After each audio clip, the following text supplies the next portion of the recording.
সোণোৱাল কাঠনি কি সমস্যা হৈছে আপোনাৰ? সমস্যা মানে আলি পদূলি, ল'ৰা ছোৱালীয়ে একাঠেও পানীৰ ওপৰত স্কুল যাবলগীয়া হয়। আজি 2 বছৰমান হৈছে নেকি। কোনে বনালে? বিজয় শইকীয়া অকণমান এতিয়া কিমান দূৰ আছে ৰাস্তাটো? 2 কিলোমিটাৰ হ'ব নেকি ইয়াৰ পৰা ৰাউণ্ডটো। ৰাস্তাটো কিমান কাম কৰিলে?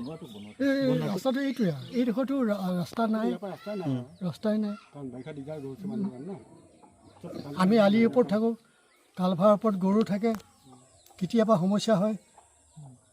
এতিয়া আপোনালোকৰ সোণোৱাল কছাৰী 4টা আছে যে 4টাখনৰ পৰা কি পাইছে আপোনালোকে? নাই পোৱা, একো পোৱা নাই। নাই পোৱা, 5 বছৰ কি পালে? একো পোৱা নাই, একোৱে নাপালে। একো পোৱা নাই। নাই পোৱা। গোটেই সোণোৱাল কাঠনি সোণোৱাল কাঠনি।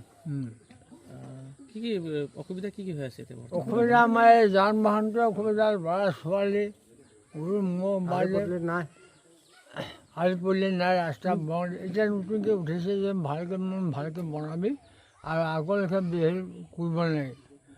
আগত যেনেকুৱা ৰাস্তা সেইটো সেনেকৈ কুটালে, সেইটো এনেকুৱা কৰিলে পানী যায়, আলিৰ পৰা বাগৰি যায় পানীটো, বাগৰি যায়।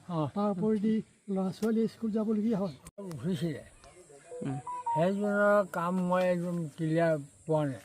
আমাৰ ৰাইজে সৰু সৰু ল'ৰা ছোৱালী আছে, বুঢ়া মানুহ আছে, আমি এতিয়া চকু নাওঁ।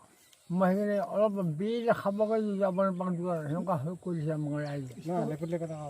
আলি পদূলি মালি অকল অসুবিধা, সৰু সৰু ল'ৰা ছোৱালী স্কুলত যায়, যাবই নোৱাৰে ছাৰ।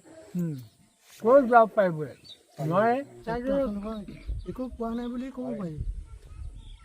কি কৰিছে, খাদ্য কিবা কিবি ভালকৈ দিছোঁ